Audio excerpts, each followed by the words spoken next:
Have you ever felt that silent, heartbreaking gap? The one between the deep love you still feel for your partner and the frustration that your body just isn't responding the way it used to. After decades together, sharing lives, raising families, navigating storms, and celebrating triumphs, the desire is still there. Perhaps quieter, perhaps different, but undeniably there. You look at her, the woman who knows you better than anyone, and you yearn for that physical closeness, that unspoken connection that transcends words. But then, the moment comes, and your body, it simply doesn't follow. Perhaps it's a complete inability to achieve an erection. Perhaps it's a struggle to maintain one, leaving you feeling inadequate and embarrassed. Maybe the energy isn't there. The spontaneity feels gone, replaced by a quiet, heavy dread of trying and failing. It's a pain many men carry in silence, a private struggle that can feel like a betrayal by your own body. It whispers a dangerous lie. You're not enough anymore. You've lost it. This part of your life is over. And here's the most painful part. Often, this unspoken frustration builds a wall. Not a wall of falling out of love, but a wall of fear, of shame, of misunderstanding. She might feel rejected, wondering if you don't desire her anymore. You might feel broken, convinced you're failing her, and the intimacy, the very glue that held you together through so much, begins to fade, leaving both of you feeling alone, even when you're in the same room. This isn't just about sex. This is about connection. This is about feeling vibrant and capable. This is about the quiet dignity of aging and the truth that desire and the need for closeness don't have an expiration date. If this resonates with you, even a little, stay with me, because I want to tell you, with all the compassion my years have taught me, that you are absolutely not alone. And more importantly, what you might believe is happening isn't the whole story. My name is Dr. James, and for over 30 years, I've had the privilege of working with thousands of men and couples, helping them navigate the complexities of health, vitality, and intimacy, especially after 60. I've sat with men in their 70s, 80s, even 90s, who believed this part of their life was irrevocably lost. I've listened to the frustration, the sadness, the quiet resignation, and time and again, I've seen something remarkable. I've seen men reclaim not just function, but confidence. I've seen couples rebuild intimacy that felt long gone, and I've learned that often, the biggest barrier isn't an unfixable problem, but a simple lack of understanding about what's really happening as our bodies gently change with age. Most conversations about men's sexual health after 60 rush straight to prescriptions. But what if the real key to reconnecting, to feeling capable and confident again, isn't found in a pill bottle, but in understanding your body's quiet signals, nurturing its natural pathways, and shifting your mindset away from pressure and towards presence? What if the reason you can't perform, even though you still love her, isn't a sign that your desire is dead, but a signal that your body needs a different kind of support? Support that's often overlooked in today's fast-fix culture. In the next few minutes, I'm going to pull back the curtain on this sensitive topic. We'll talk about the common, understandable frustrations you might be facing. We'll explore the emotional toll this takes, and I'll share insights from decades of clinical experience and modern science that reveal a path back to physical connection and confident intimacy, a path that honors the man you are today, the love you still share, and the vitality that is still very much within you.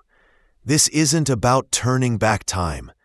It's about moving forward with wisdom, with self-compassion, and with the knowledge that your body is still capable of connection. Stay with me. This might change everything you thought you knew about intimacy after 60. Before we dive into this deeply personal and vital conversation, if you haven't already, please take a moment to subscribe to this channel and tap the bell icon. This ensures you won't miss future videos that offer honest, science-based insights designed specifically for navigating your golden years with health, dignity, and joy. And if you find this conversation helpful, if it speaks to something you felt or wondered about, please type the number 1 in the comments below. If you feel there's something we can improve, please type 0. Your feedback is invaluable and helps me ensure I'm creating content that truly supports you. Now let's gently explore the heart of the matter. The silent wall that goes up when love is still strong, but performance fades. It's a scenario I've witnessed countless times in my practice, and its impact on both men and their partners can be profound and often, tragically, unspoken. You see, for many men, especially our generation, our sense of masculinity has been deeply tied to our ability to perform sexually. From a young age, messages from society, media, and even our peers taught us that being a real man involved certain physical capabilities in the bedroom. We were taught to prioritize erection, stamina, and a singular definition of what intimacy meant. But as the years pass, the body naturally changes. Blood vessels aren't as elastic. Hormone levels shift. Nerve sensitivity may decrease. Stress, other health conditions, even medications, they all play a role. And suddenly, the mechanics that once felt automatic require effort, patience, or simply, they just don't work the same way, or at all. This isn't a sudden collapse. It often starts subtly. Maybe it takes longer to become aroused. Maybe the erection isn't as firm as it once was. Maybe it happens sometimes, but not others, creating anxiety and uncertainty. Each instance can chip away at a man's confidence, triggering that internal voice of inadequacy. She deserves better. What's wrong with me? It's just easier not to try. This is where the emotional weight becomes heavy. You still desire closeness. You still love her deeply. But the fear of disappointment, yours and hers, becomes overwhelming. You might start avoiding intimate moments. Less cuddling on the couch. Fewer spontaneous touches. You might go to bed earlier or create distance in other ways, all in an attempt to avoid that vulnerable moment of potential failure. And she feels this distance too. Without open communication, she might internalize it. Does he not find me attractive anymore? Is he angry with me? Has the spark completely died? While she might understand aging in her head, the emotional language of touch and physical closeness is powerful. When it fades, confusion and hurt can creep in, even if she logically knows it's not about her attractiveness.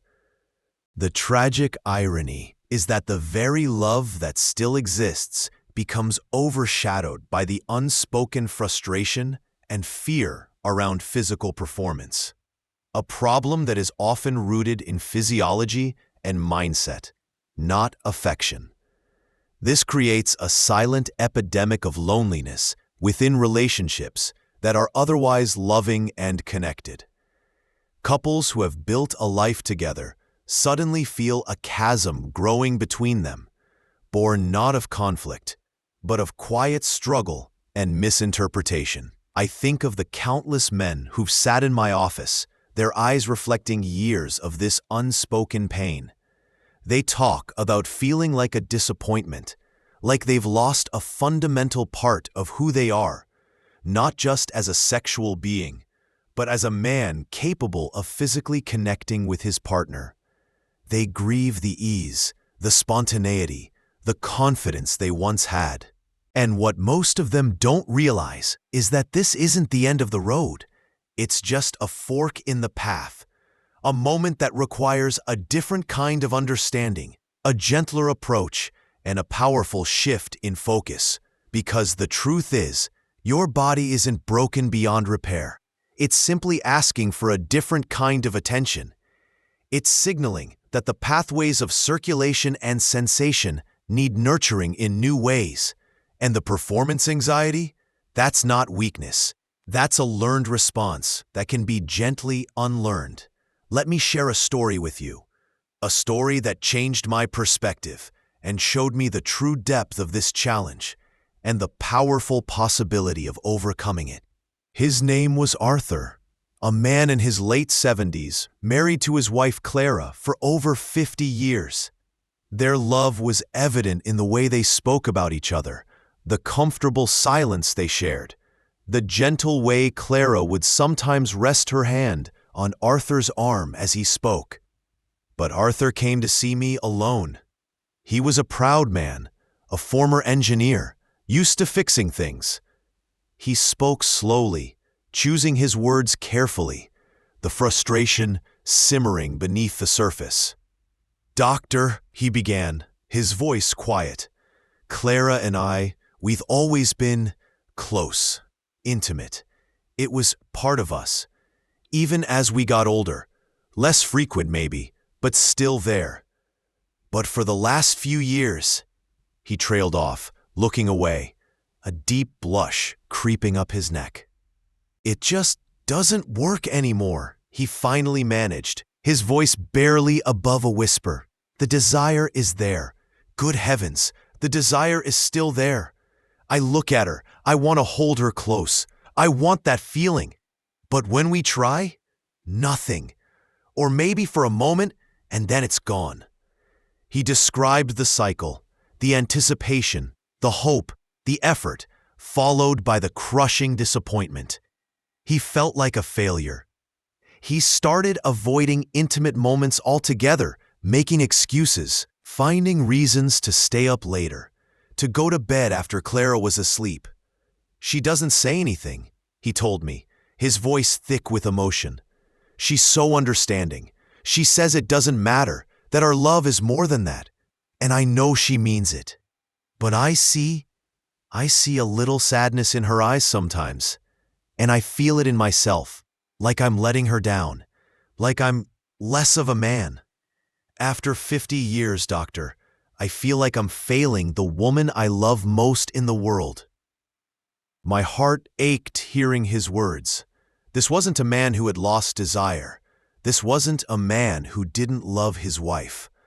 This was a man whose body was responding differently with age, whose confidence had been shattered by a narrow definition of intimacy, and who was trapped in a cycle of fear and avoidance. He was building that silent wall, not of resentment, but of shame. I spent time talking with Arthur, not about prescriptions initially, but about blood flow, about nerve signals, about the powerful connection between the mind and body. I explained that a less rigid erection, or even the absence of one, doesn't mean desire is gone or that intimacy is impossible. I spoke about the many ways bodies change and how the pathways that bring sensation and response often need gentle nurturing, not forceful fixing. We talked about his performance anxiety, the fear of failure that was actually blocking his body's natural response even when the physical capacity was still there beneath the stress. We discussed how focusing solely on penetration had narrowed his definition of intimacy, closing off other avenues of connection, touch, and pleasure that were still very much available to him and Clara. We started small, not with medication, but with simple, practical steps focused on restoring flow, both physical and emotional. We explored ways to gently increase circulation through diet and mindful movement. We discussed techniques to reduce his performance anxiety and reconnect with sensation without the pressure of achieving a successful erection.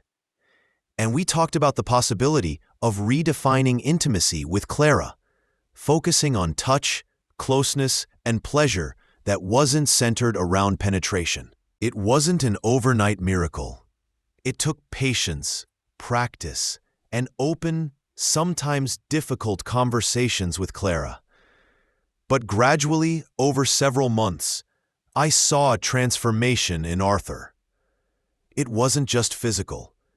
It was a lightness in his eyes, a relaxation in his shoulders. He came back one day, a small, hopeful smile on his face. "Doctor," he said, "it's not like it was when we were 30, but it's different. Good different." He described moments of closeness with Clara that felt deeply connected, filled with warmth and affection. He was less anxious, more present. He was rediscovering intimacy, not as a performance, but as an expression of love, adapting to his body's new rhythm. The silent wall was beginning to crumble. Arthur's story is just one of many, and it illustrates a powerful truth. The inability to perform, even when love remains, is often a complex interplay of physical changes, psychological barriers, and outdated beliefs about what intimacy should be. But understanding this opens the door to a simple, surprising, and deeply human solution. What is this solution? It's not a magic pill. It's not some complex medical procedure.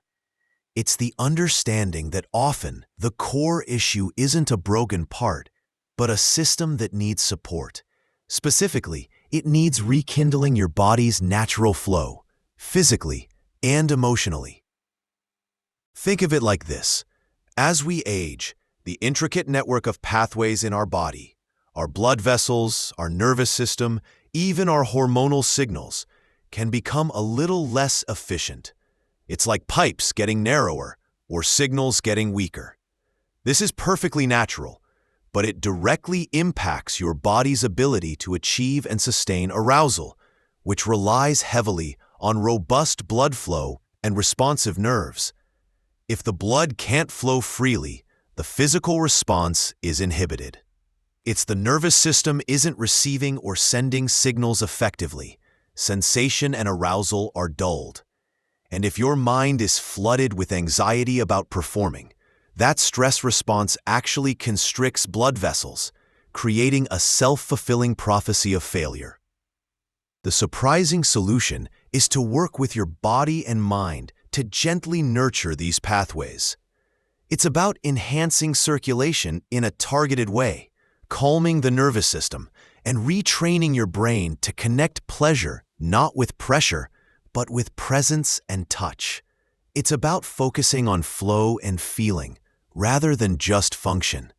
And the beauty is, you can support these pathways in ways that are natural, accessible, and deeply connected to overall health and well-being. Let's look at the simple science behind this. Your body relies on something called nitric oxide to tell your blood vessels to relax and open up. Think of nitric oxide as a natural unlock signal for better blood flow. When you were younger, your body produced plenty of it, but with age, lifestyle factors, and other health conditions, that production can decline. Less nitric oxide means narrower vessels, less blood flow, and difficulty achieving or maintaining the erection needed for performance. Similarly, your nervous system is crucial. Arousal involves signals from the brain traveling down to the genitals. Stress, anxiety, like performance anxiety, and disuse can dampen these signals. If your brain is focused on fear, will it work this time?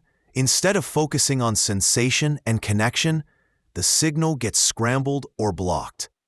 So the solution isn't just about pushing blood flow harder, though that's part of it. It's also about supporting the body's natural nitric oxide production, calming the stress response, and re-engaging the nervous system pathways associated with pleasure and sensation. It's a holistic approach that respects the complexity of the aging body and mind. And the incredible part? Many of the most powerful ways to do this are surprisingly simple, natural, and can be incorporated into your daily life, often with benefits that extend far beyond the bedroom. Let's explore how you can start rekindling this natural flow today. So, where do you begin?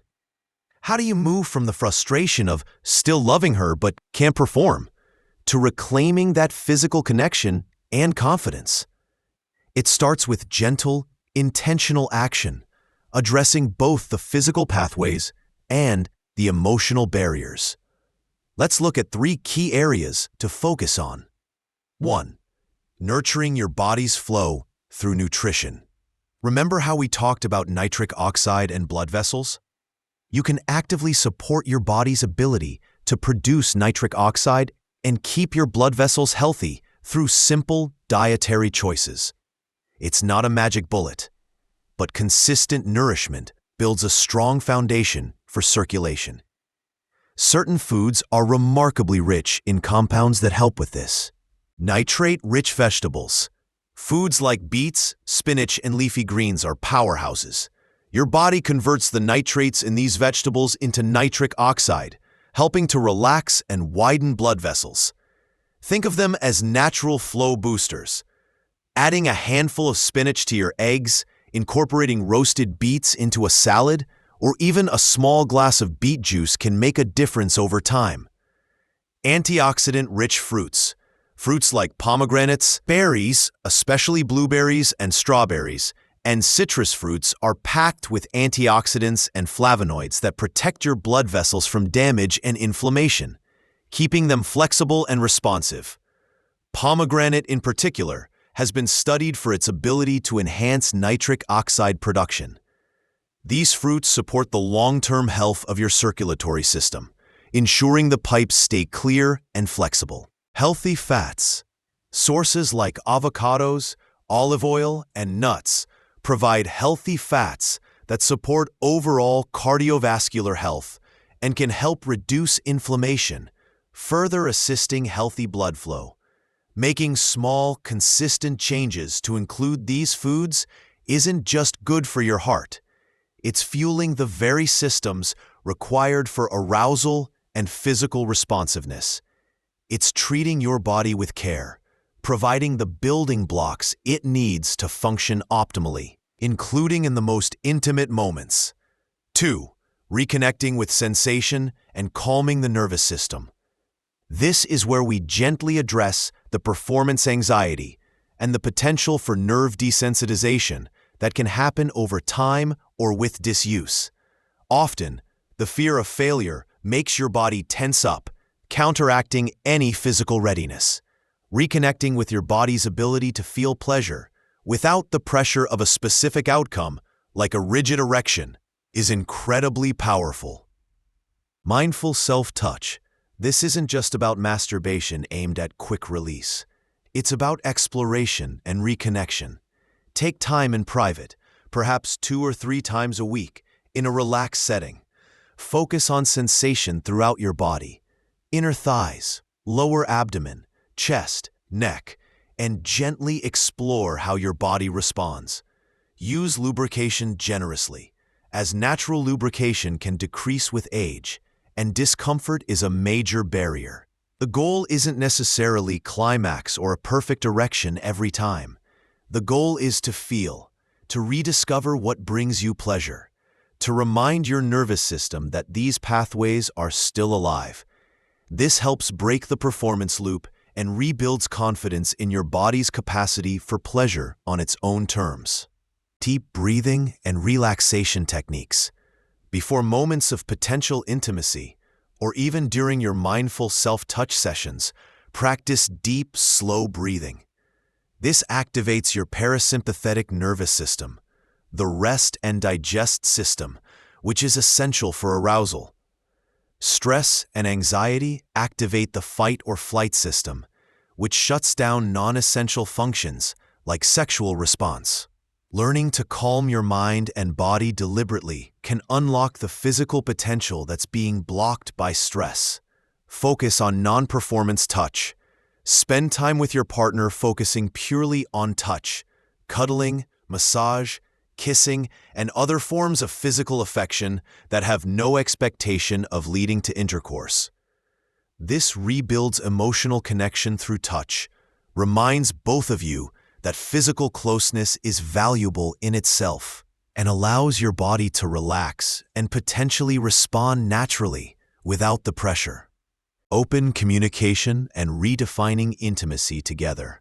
This is perhaps the most vital piece, especially since the premise is, if you still love her.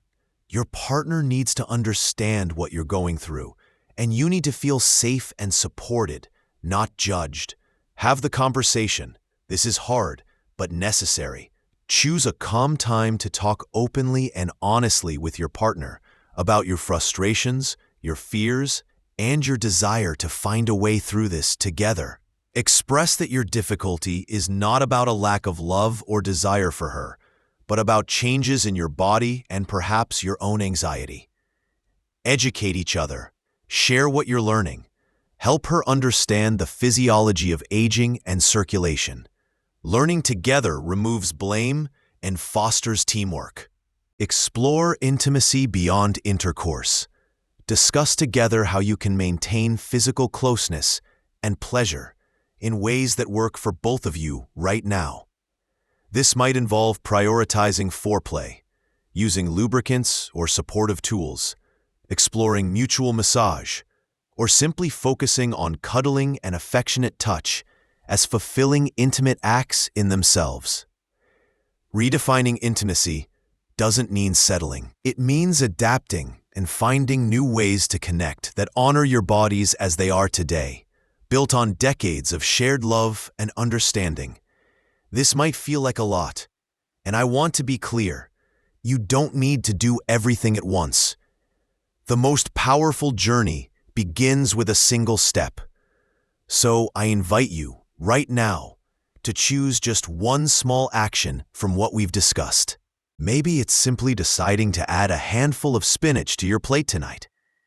Maybe it's finding a quiet moment alone to gently explore sensation without any goal or pressure. Maybe it's initiating a simple cuddle with your partner tonight, with no expectation of anything more. Or maybe, just maybe, it's finding the courage to start a gentle conversation about your feelings. Choose one thing, make it manageable, and commit to trying it this week. It's not about instant miracles. It's about sending a signal to your body, your mind, and your relationship. I'm still here. This still matters. We are still capable of connection. Trust the process. Be patient and compassionate with yourself and your partner. Celebrate the small victories, a moment of felt sensation, a reduction in anxiety, a simple touch that felt good. These are the whispers of vitality returning. For years, you might have carried the silent burden of feeling inadequate, of fearing disappointment, of wondering if this cherished part of your life was over. You might have believed the lie that performance defines your desirability or your manhood. But I want to tell you, from the depth of experience gained sitting with men just like you for decades, that your story is far from over. Your love for your partner is not defined by the rigidity of an erection. It is defined by the lifetime of shared moments, the unwavering support, the comfortable presence, and the deep, complex emotional bond you share. And your body is not failing. It is simply evolving. It is asking for wisdom, for patience, for gentle care, and for a broader definition of intimacy. Reclaiming this part of your life isn't about turning back the clock. It's about moving forward with grace and strength. It's about understanding that intimacy after 60 can be different, perhaps requiring more presence and less pressure, but potentially richer, built on a foundation of deep love and mutual acceptance. You are still capable of physical pleasure. You are still deserving of closeness.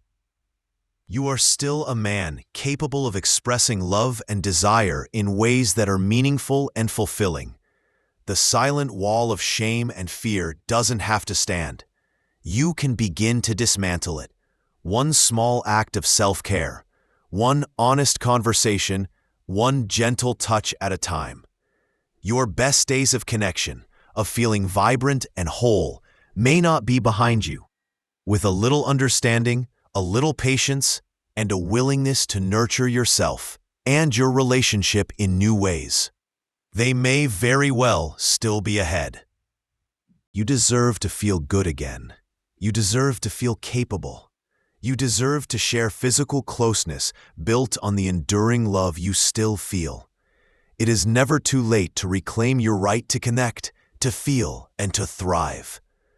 These lessons are meant to inspire you, to offer hope, and to give you practical steps to live more fully and authentically in this beautiful stage of life. Now, I would genuinely love to hear from you.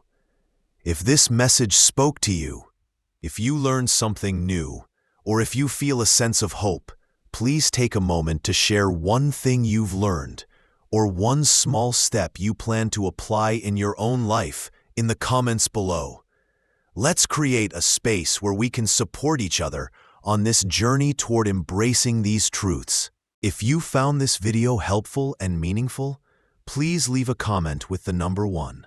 If you feel there are areas we could improve, please feel free to comment with 0 and let me know how.